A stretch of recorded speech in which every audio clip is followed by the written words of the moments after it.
60% of a number is 30. The number is, so for paper 1, there's no calculator involved. No one has calculator. So whenever you see percentage, you want to try to work with fractions instead, because it is very hard to work with percent.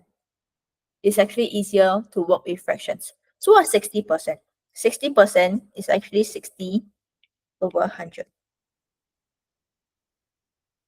So to remove the percent sign, you just divide it by 100. So now this is better, right? So now what we want to do next is we want to simplify this fraction to get a number as small as possible so that the numbers are easier to work with. So what's 60 over 100? When you simplify it, firstly you can divide the 0, cancel out the 0. Next, both can be divisible by 2.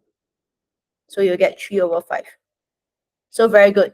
So now you replace 60% with 3 over 5. So 3 will belong to who? 3 will belong to the 30. 5 will belong to the number of something, right? So this one will always be your denominator. So the number is 5 units and 30 is 3 units. So 3 units is 30.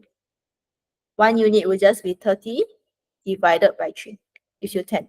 So what you want to do is you want to find out what 5 unit is, because the number is 5 units. So 5 unit will just be 10 times 5, which gives you 50. And hence answer is option 3.